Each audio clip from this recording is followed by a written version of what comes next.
reencarnação e vida depois da morte. Nessas chaves de ouro do conhecimento, Emmett Fox contribuiu consideravelmente para a compreensão da vida.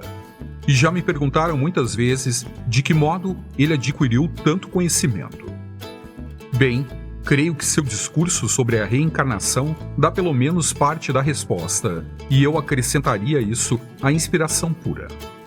A inspiração dá conhecimento e informações a quem as procura em qualquer setor a que se dedique num conteúdo que ninguém mais tem. Por exemplo, veja a obra de um grande compositor. De onde brotam os seus temas e melodias originais? Só há uma fonte, o Espírito Divino, e assim foi Emmett Fox. A maior parte da vida dele foi dedicada à pesquisa das facetas da verdade, e isso só poderia culminar na revelação de alguns desses mistérios para a humanidade. A reencarnação não é ensinada na Bíblia, mas há referências indiretas a ela. Por exemplo, quando Jesus perguntou a seus discípulos: "Quem dizem os homens que sou eu, o Filho do Homem?" E eles responderam: "Alguns dizem que és João Batista, outros Elias e outros Jeremias, um dos profetas." Então Jesus disse-lhes: "E vós quem dizeis que eu sou?" E Pedro, num rasgo de pura inspiração, compreendendo a natureza mística da reencarnação, disse: "Tu és o Cristo, Filho do Deus vivo." E Jesus, respondendo, lhe disse: "Bem-aventurado és, Simão Bar-Joná, porque não foi a carne e o sangue que tu revelou, mas meu Pai que está nos céus."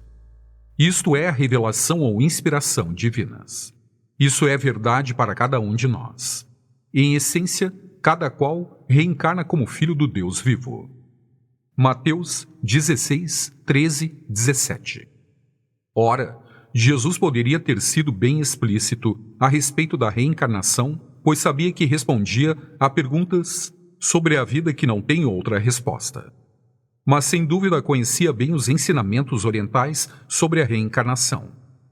Com seu adiamento da solução dos problemas, com sua atitude fácil: "Para que me preocupar com isso agora? Posso resolver isso na próxima encarnação." Jesus tinha um ponto de vista inteiramente diverso. Sua ideia era: hoje é o dia da salvação, este é o momento certo. E na verdade é esse o único modo pelo qual se pode ter progresso no mundo. Emmett Fox tem muito a dizer sobre a reencarnação. Começa formulando algumas perguntas. Você já se perguntou por que há de haver uma diferença tão grande entre a sorte de um ser humano e outro? Já pensou por que algumas pessoas parecem ser tão felizes e afortunadas em suas vidas, enquanto outras parecem padecer de tantos sofrimentos não merecidos? Por que há de ser assim, se na verdade Deus é amor, se Deus é justo e se Deus é todo-poderoso? Bem, a resposta é que esta vida que você vive hoje não é a única vida, e que não pode ser compreendida se julgada sozinha. A resposta é que você já viveu antes, não uma, mas muitas vezes, e que durante essas muitas vidas você pensou e disse e fez todo tipo de coisas boas e más, e que as circunstâncias em que você nasceu não passam do resultado natural do modo como você viveu e se comportou em suas vidas anteriores. Você está colhendo hoje, para o bem ou para o mal, os resultados das sementes que semeou nessas muitas vidas anteriores. E nas eras futuras, daqui a séculos, muito provavelmente você voltará a esse planeta Terra e renascerá como um bebê em alguma família. E você crescerá e provavelmente se casará e viverá outra vida. E as circunstâncias em que você começar essa vida serão consequência das vidas que já viveu, mas em especial serão o resultado da vida que você estará vivendo no presente. Isso, em resumo, é a história da vida do homem. O que se costuma chamar de uma vida, na verdade, não passa de um dia relativamente breve numa vida muito longa. Você não só voltará, como provavelmente tornará a encontrar alguns de seus conhecidos de hoje, especialmente se houver um laço emocional, de amor ou de ódio entre vocês. O amor cuida de si, mas você deve tirar de seu coração todo ódio se não quiser renovar os contatos desagradáveis. Igualmente, alguns de seus conhecidos atuais certamente são pessoas com quem você teve contato numa vida ou vidas anteriores. O seu filho hoje pode ter sido seu pai ou um simples conhecido nos tempos idos, e um amigo íntimo hoje pode ter sido um parente, marido ou mulher. A tendência geral é que as pessoas que vivem e se movimentam nos mesmos grupos reencarnem mais ou menos na mesma época, se bem que, claro, sempre haja exceções. A respeito do que Emmett Fox diz aqui, ocorrem-nos dois casos. Um é o de uma senhora encantadora que cuida muito bem de um marido semi-inválido a quem muito ama, que me disse ter certeza de o ter amado numa existência anterior e que a situação atual era um karma natural. Outro caso é o de uma jovem recém-casada que dizia sentir que tinha sido mãe do marido numa vida anterior. E quando lhe perguntei por quê, ela disse que não sabia, mas que tinha uma forte sensação de que era assim. Sem levar em consideração qualquer questão de reencarnação, devemos lembrar-nos de que esta vida terrena pode ser um processo muito interessante e feliz em si, pois este mundo é maravilhoso. E o homem ainda hoje só conhece 5% dele. E a sua estada aqui pode ser uma espécie de aventuras maravilhosas e alegres se você aprender a aplicar as leis da vida. O progresso se consegue vencendo as dificuldades materiais de nossas vidas cotidianas e não fugindo delas. Jesus, sabendo disso, disse que não rezaria para que seus adeptos fossem tirados do mundo, mas que permanecessem no mundo e aí se desenvolvessem naturalmente. E de fato é para isso que serve o mundo. Por que a reencarnação é necessária? Porque a vida tem de se desenvolver desse modo determinado? O motivo é o seguinte: estamos aqui para nos desenvolver espiritualmente, estamos aqui para adquirir o pleno conhecimento e controle de nossa mentalidade, e isso não se pode fazer durante uma vida.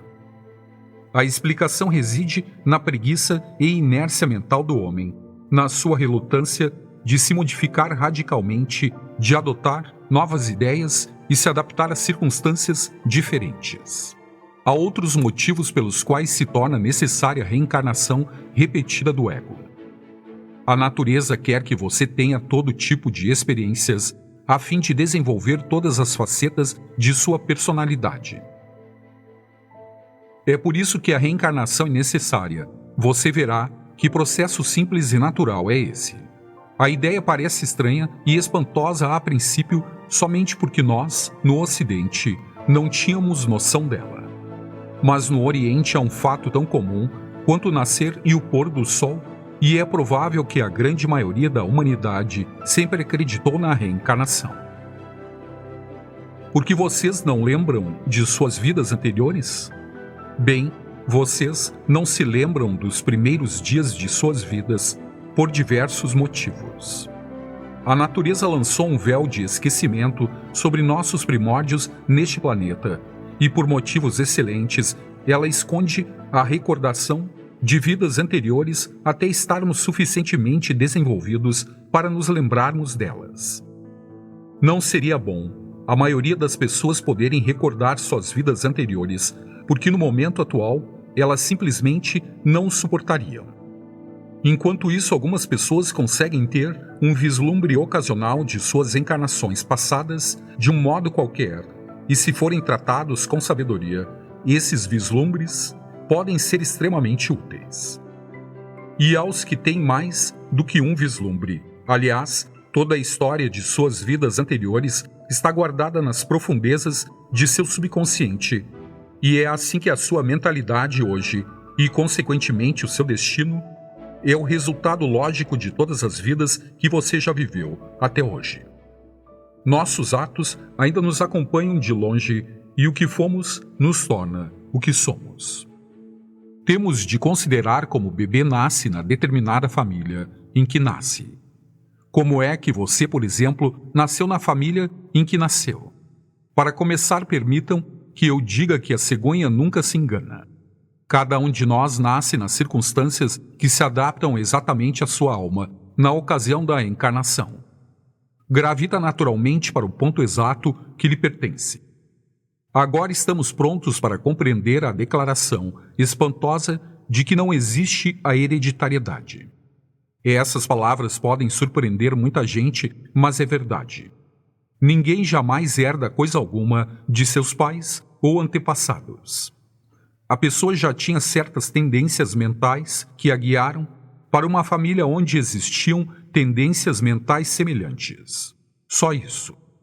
Não se herda artrose ou rins deficientes do pai ou da avó. A criatura vai para uma família desse tipo porque já tinha essas condições em potencial.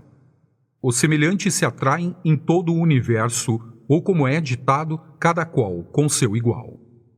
A reencarnação explica logo as diferenças entre talento que encontramos entre os homens, assim como explica todas as outras diferenças. Porque um homem tem uma aptidão especial para a música, outro para a engenharia, um terceiro para a lavoura, enquanto outros não parecem ter qualquer aptidão especial? As diferenças em talento, como as diferenças na oportunidade, são resultado de nossas atividades em outras vidas.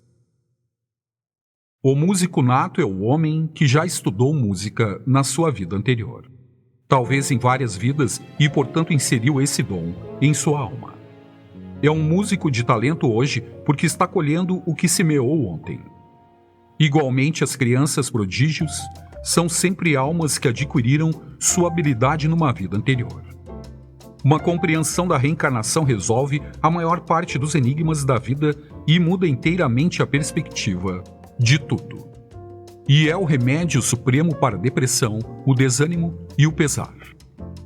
É o evangelho da liberdade e esperança. Leva-nos a perceber que não existe erro que não possa ser remediado, que nunca é tarde demais e que nada de bom está fora do alcance da inteligência, do trabalho e da oração. Mostra-nos a todos um futuro em que não há limites para as coisas gloriosas que podemos ser e fazer. Pensando na verdade da reencarnação e assimilando-a aos poucos, pois não é em 1 ou 2 dias que se pode obter uma compreensão certa do que realmente significa essa grande verdade. Você ficará espantado ao ver o número de problemas aparentemente insolúveis que ela explica. Os grandes problemas da vida são explicados lógica e satisfatoriamente pela reencarnação, e todo tipo de pequenas dificuldades que de vez em quando o atormentam também se explicam depois de entendido o grande plano das coisas. Creio que o leitor verá que incluída na reencarnação está a lei da causa e efeito. Jesus tinha bom conhecimento dela, pois dizia que não se colhem uvas dos espinhos, nem figos dos abrolhos, e disse ainda: pelos seus frutos os conhecereis. Assim acontece com nossos pensamentos, palavras e obras. O que semeamos, colheremos. Quando semeamos o bem, colhemos o bem, e quando semeamos o mal, colhemos as dificuldades e o sofrimento. Essa é a grande lei da causa e efeito, e no entanto é espantoso ver que as pessoas podem entendê-la tão pouco. No Oriente, essa lei de causa e efeito é conhecida como karma. E o termo é conveniente, mas seja como for que a chamemos, a lei da natureza é sempre a mesma. Só colhemos aquilo que semeamos, quer se tenha semeado numa vida anterior ou nesta.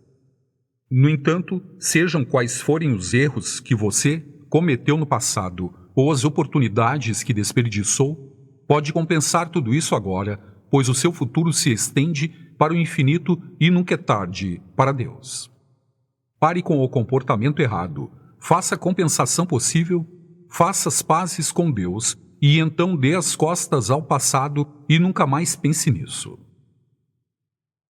Lembre-se de que nutriu pesares inúteis e é o remorso, em vez de arrependimento, e o remorso é um pecado. Observe bem que o karma não é castigo. Você sofre porque tem uma lição a aprender, mas depois de aprender a lição, as más consequências cessam, pois a natureza nunca é vingativa. É uma pena que haja pessoas que falem tanto em um mau karma. vocês já viram que nenhum karma é mau. Em absoluto, e além disso, essas pessoas só pensam no sofrimento que acompanha um mau procedimento. É igualmente a lei do karma que todas as coisas boas e sábias que você pronunciou ou fez lhe trouxeram uma retribuição a seu modo e continuarão a trazer. Em especial, cada momento de sua vida que você passou orando ou meditando continuará a abençoá-lo e enriquecê-lo, até o final dos tempos. Desejo tornar bem claro aqui que não há nada de fatalista na lei do karma. Você tem o livre-arbítrio, não a onipotência, mas sempre uma opção dentro de limites razoáveis. E pode sempre escolher o superior ou o inferior. A lei do karma ensina que usando do melhor meio e capacidade ou vantagens que temos, por pequenas que sejam, poderemos conquistar maiores talentos e oportunidades. Jesus ensina isso em Mateus 25, 15, 30.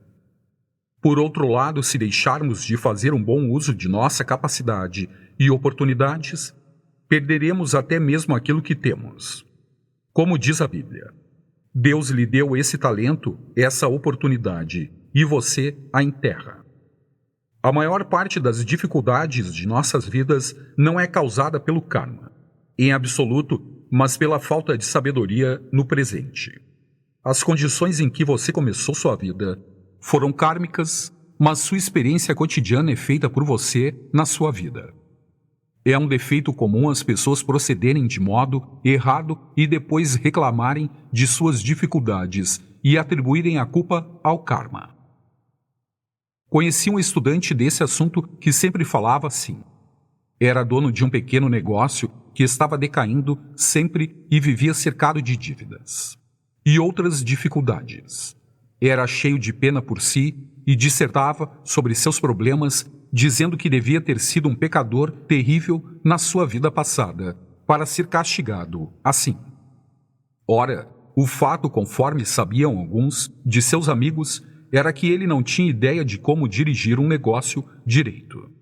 A loja tinha um ar de desmazelo e a qualidade das mercadorias era inferior ao que podia obter em outros lugares por um preço igual. Ele estava constantemente sem estoque das menores coisas que os fregueses procuravam e estava sempre pedindo dinheiro emprestado a juros altos para cobrir outras dívidas. Evidentemente, nada disso tinha a ver com o karma. O karma dele, na medida do possível, era bom, pois lhe dera um negócio seu, no qual muitos homens teriam tido muito êxito. O problema dele era a falta de tino e, até certo ponto, preguiça. 2 ou 3 amigos que perceberam esses fatos e se fartaram das queixas dele, uma vez se esforçaram para lhe mostrar a verdade para o bem dele, mas suas tentativas não foram bem recebidas e ele não podia ou não queria encarar a verdade. Por fim, e talvez seja esse o ponto mais importante, você não tende a aceitar qualquer conjunto de circunstâncias ou qualquer tipo de karma se se elevar acima disso no seu consciente. Qualquer dificuldade, qualquer dilema pode ser vencido pela oração sincera. Uma dada dificuldade só pode confrontá-lo em seu próprio nível. Eleve-se acima desse nível por meio da oração e meditação, e essa dificuldade desaparecerá. Você não precisa, como pensa muita gente, sentar e engolir o seu karma. Com toda a calma possível, se puder se elevar acima dessa situação em seu consciente. Em seu próprio nível, você tende a aceitá-la. Não pode vencê-la ali. Mas eleve-se acima de qualquer provação no consciente e estará livre dela, pois o Cristo é o Senhor do karma. Nosso nascimento não passa de sono e esquecimento. A alma que surge conosco, nossa estrela da vida, teve outra origem e vem de longe. Não com um esquecimento total, nem em nudez total, mas trazendo nuvens de glória, viemos de Deus, que é nosso lar. Wordsworth. Então, tendo-nos estabelecido nesta vida, o que acontece na próxima? Emmett Fox respondeu a muitas perguntas a esse respeito também. Diz ele: não há absolutamente motivo algum para se temer a morte. O mesmo Deus que está deste lado está do outro lado do túmulo, e a Bíblia nos diz que Deus é amor, e sabemos que Ele é também a inteligência ilimitada e o poder infinito. É verdade que a maioria das pessoas realmente teme a morte, mais ou menos, mas esse temor é em parte aquele temor normal do desconhecido que tende a nos afetar a todos. O medo, por assim dizer, de dar um salto no escuro, e em parte o resultado de falsos ensinamentos que a maior parte das pessoas adquire em sua juventude. A verdade real é que não existe a morte. Quando uma pessoa parece morrer, o que acontece é só que ela deixa o seu corpo aqui e passa para o próximo plano, sem outras modificações. Adormece aqui para despertar do outro lado sem o seu corpo físico, que provavelmente estava mais ou menos danificado, mas esquecido com a noção de que não morreu de fato. É essa a história do que chamamos de morte, e em muitos casos é mais fácil do que nascer. Para compreender claramente como se dá esse processo, é preciso entender que você na verdade não tem um corpo, mas dois. Você pode se espantar quando eu lhe disser isso agora mesmo, que você não tem apenas o corpo físico que conhece, aquilo que vê quando olha no espelho, mas um segundo corpo, o corpo etéreo. Tem a mesma forma do seu corpo físico, mas é um pouco maior e interpenetra o corpo físico, assim como o ar enche uma esponja. Há algumas pessoas que podem ver o corpo etéreo quando se concentram para esse fim, porque têm o poder de entrar em contato com vibrações mais tênues do que podem ser percebidas pelos sentidos físicos comuns. Durante todo o tempo em que você está acordado, os seus dois corpos permanecem juntos, um interpenetrando o outro. Mas quando você adormece, a maior parte do seu corpo etéreo sai do físico. Na verdade, é essa saída do etéreo que constitui o sono. O mesmo tipo de coisa acontece quando você fica inconsciente, ou por tomar um anestésico, ou por uma pancada na cabeça, ou se fica num estado hipnótico ou num coma. Todos esses estados são um tanto diferentes entre si, mas todos têm isso em comum. Um pouco mais ou um pouco menos da parte etérea sai do corpo físico, levando a consciência consigo. É esse corpo etéreo o repositório de todos os seus pensamentos e sentimentos. Inclui o que muitas vezes se chama de mente consciente ou subconsciente. É a psique do psicólogo e, aliás, é a sua personalidade humana. É por isso que a personalidade sobrevive à morte, porque reside no etéreo que passa para o além intacto e não no corpo físico que se decompõe quando fica só. Já disse que o seu etéreo é a sede de todo sentimento e é verdade.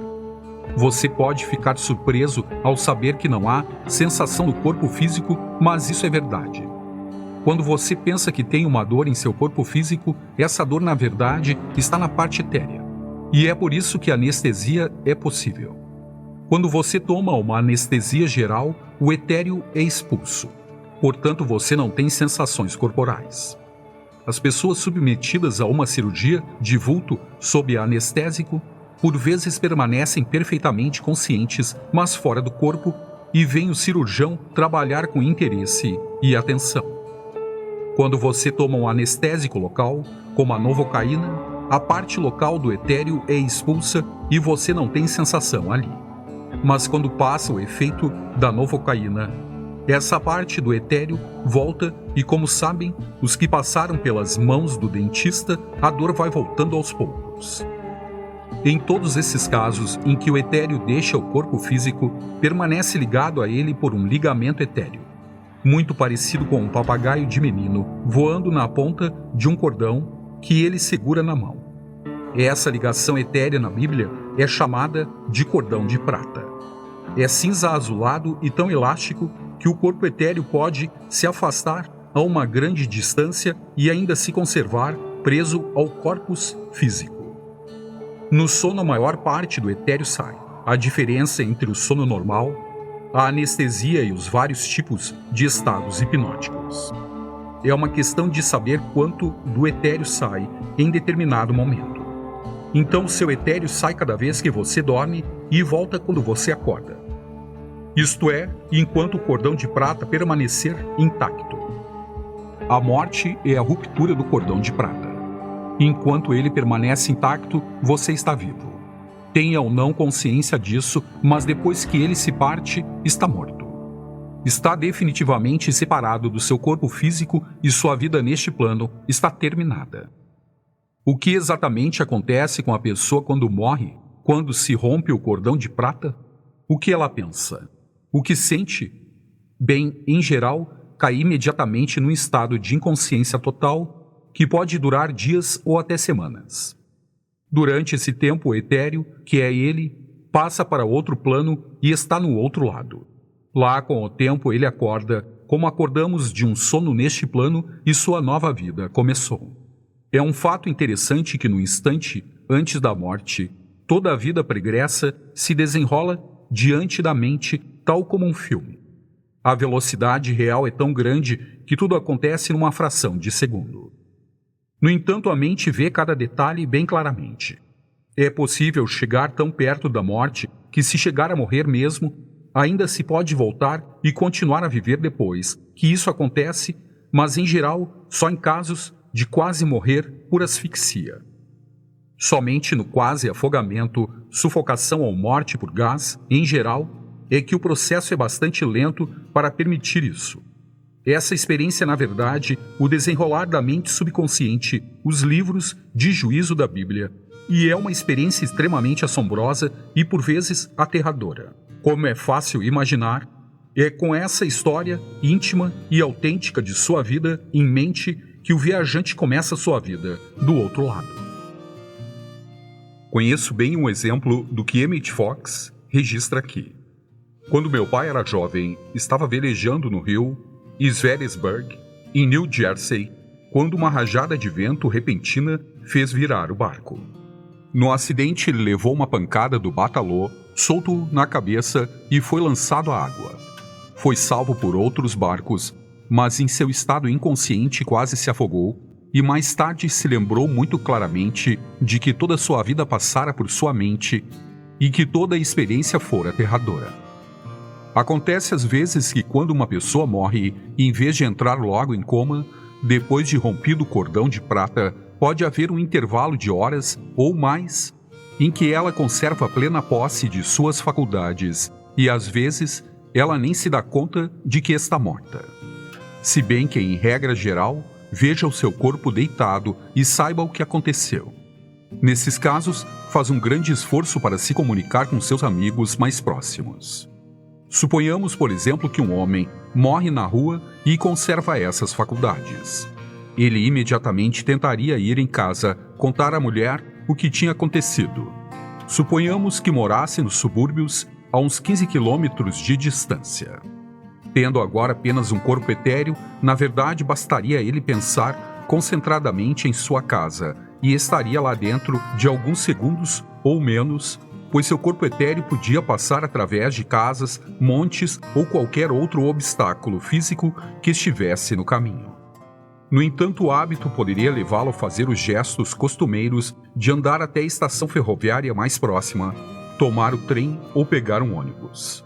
Ao chegar em casa, instintivamente ele gritaria pela mulher, mas não tendo órgãos físicos, não produziria som algum e ela nada ouviria.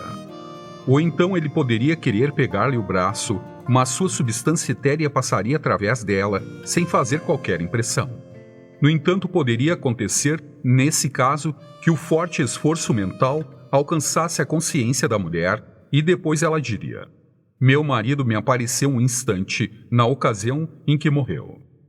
O pensamento dele estaria tão carregado de emoção que teria força ao alcançá-la para fazer com que ela projetasse uma forma, em pensamento momentânea dele. Ou ela poderia dizer: "Eu sabia que tinha acontecido alguma coisa com o meu marido muito antes de receber a notícia." Essa é a explicação para a maior parte dessas histórias que encontramos constantemente. Do mesmo modo, as pessoas às vezes têm comparecido a seus próprios enterros. A esta altura é natural perguntar onde está situado o outro mundo? O outro mundo, na verdade, está em volta de nós. Os ditos mortos estão vivendo bem aqui onde estamos agora, mas em seu mundo e a seu modo. O motivo pelo qual não os vemos em volta de nós, nem esbarramos neles, é o mesmo motivo pelo qual uma estação de televisão não interfere com a outra, estão em diferentes comprimentos de onda. O que determina o tipo de lugar para onde iremos depois da morte? Ninguém manda você para lugar algum. Você gravita naturalmente para o lugar a que pertence. Construiu certa mentalidade com seus anos de pensamento, de falar e agir neste plano. É esse tipo de pessoa que você é no momento. E se encontra em condições que correspondem à sua personalidade. Neste mundo, as pessoas com os mesmos interesses tendem a se atrair. A lei, cada qual com seu igual, prevalece em todo o universo. Você não encontra Deus no próximo plano como não faz neste plano. Deus está em toda parte. Está plenamente presente no próximo plano, assim como está neste plano. Lá como aqui, ele só é alcançado em nossa consciência por alguma forma de oração ou tratamento espiritual. Por outro lado, o céu é aquele perfeito estado de consciência em que estamos em plena percepção da presença divina. Nessa consciência não há limitações, nem mal, nem decadência de qualquer tipo. Quando a pessoa alcança esse estado, é que acabou com os planos etéreos, assim como acabou com os planos da matéria física. Se você puder alcançar esse plano de consciência enquanto ainda está neste mundo, e algumas pessoas conseguiram fazê-lo, não morre nem passa para os planos etéreos, vai direto para o céu, da terra. Moisés fez isso, Enoque, Elias e alguns outros. É o que se chama de translação ou desmaterialização. Realiza-se vencendo-se o sentido da separação de Deus, que é na verdade a queda do homem. Significa vencer o egoísmo, a sensualidade, as críticas, o temor e outras coisas desse tipo. Significa estar cada dia mais próximo de Deus. De Enoque, diz a Bíblia. Gênesis 5:24, que ele andou com Deus antes de ser transportado, e na verdade não há outro caminho para a liberdade. Você vai encontrar seus parentes e amigos quando passar para o lado de lá? As pessoas se perguntam naturalmente se tornarão a ver aqueles que amaram e que se foram. E outras pessoas ficam muito apreensivas com a ideia de terem de renovar seus contatos com pessoas de quem não gostavam. Parentes, talvez, que prefeririam nunca mais tornar a ver. O fato é que quando há um forte vínculo emocional, de amor ou ódio, é provável que haja um encontro. Quando há um forte laço de amor sincero, certamente haverá um encontro. Quando não há nenhum sentimento especial entre as pessoas, não haverá encontro. Claro, o amor cuida de si, mas existe um perigo real. Se você se entrega a um ódio por alguém, vocês se encontrarão quando ambos tiverem passado para o outro mundo. Para impedir que isso aconteça, destrua o laço, deixando de odiar. Perdoe a outra pessoa e liberte-a em seu pensamento, e também se terá libertado. Não é preciso gostar dela, mas precisa desejar-lhe o bem. Não imagine que sua família se reunirá do outro lado. Os relacionamentos de família são só para este lado e não têm existência lá. Claro, parece muito duro dizer às pessoas para não chorarem quando desaparece alguém que elas amaram muito. Mas o fato é que um sofrimento exagerado é mau para ambas as partes. Lembre-se de que se houver um laço de amor, vocês certamente se encontrarão de novo. E que nada que é bom ou belo ou verdadeiro jamais se poderá perder. Podemos rezar pelos que se foram, aliás, é um dever sagrado fazer isso. As orações pelos ditos mortos têm sido usadas na maior parte do mundo na maioria das épocas. O uso decaiu em geral depois da Reforma, pois fora muito abusado e comercializado, não obstante, é uma excelente prática em si. Você deve rezar pelo amigo que se foi, exatamente como rezaria por ele se ele estivesse morando em algum local distante neste globo. Perceba para ele a paz de espírito, liberdade e compreensão, e que Deus é vida e inteligência e amor. The Presence é excelente para este fim. Leia-o para ele sem falar, dizendo você. Onde o texto diz eu.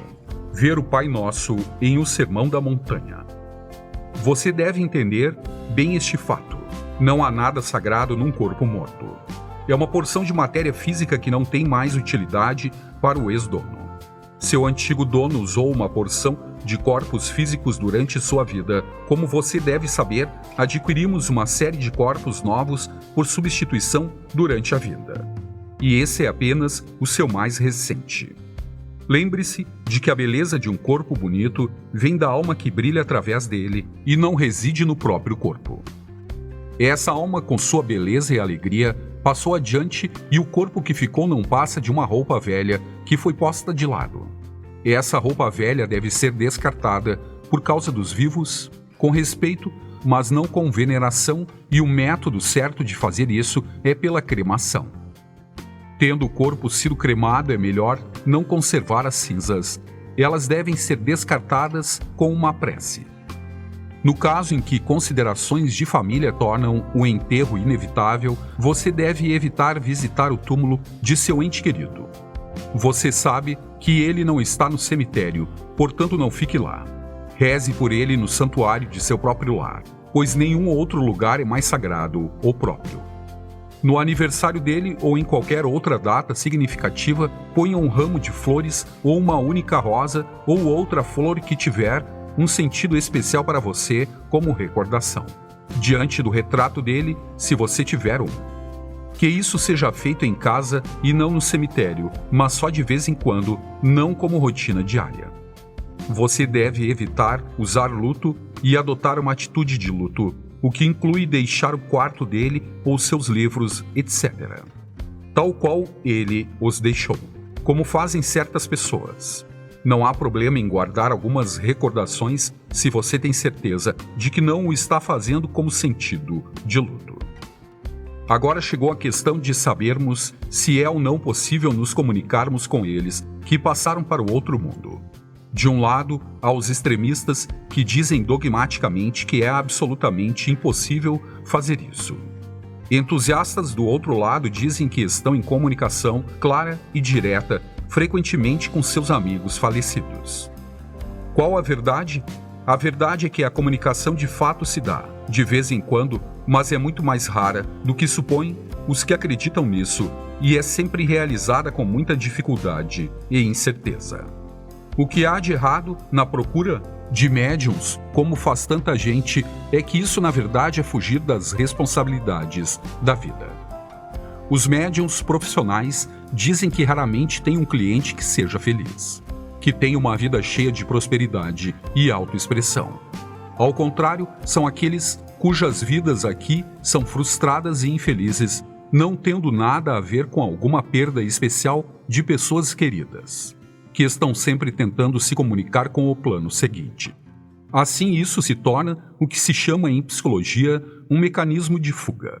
O seu negócio é viver aqui, neste mundo, enquanto está aqui. Encarar os seus problemas aqui e tentar resolvê-los e viver no próximo mundo quando chegar lá. Existe um modo de comunicação realmente espiritual do qual não pode advir nada que não seja bom. É o seguinte: sente-se tranquilo e lembre-se de que o Deus único está realmente onipresente. Depois reflita que o seu verdadeiro ser, a centelha divina em você, está na presença de Deus agora, e que o verdadeiro ser, a centelha divina do seu ente querido, está também na presença de Deus. Faça isso alguns minutos todos os dias e mais cedo ou mais tarde você terá uma sensação de comunicação. No entanto, não terá qualquer mensagem detalhada em geral. Apenas uma sensação positiva e inconfundível de que ele sabe que você pensou nele e ele está pensando em você. Agora que você já entendeu essas coisas até certo ponto, deve ser possível que passe pela vida para encontrar a morte com aquele espírito sereno, a que se referia um vidente moderno. Você nunca deve ficar completamente dependente de uma série de circunstâncias especiais. Uma casa ou bairro, trabalho ou vocação, ou qualquer arranjo terreno, de modo a não poder se separar disso sem um pesar indevido.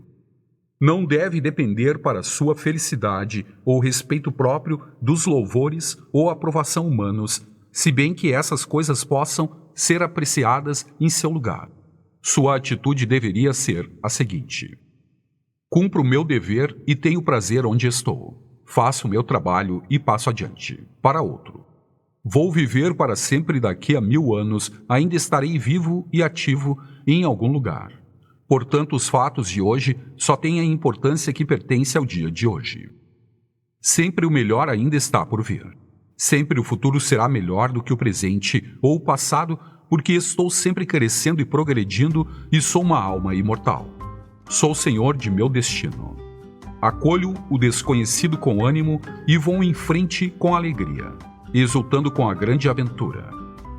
Armado com essa filosofia e compreendendo de fato o seu poder, você não tem nada a temer na vida ou na morte, porque Deus é tudo e Deus é bom.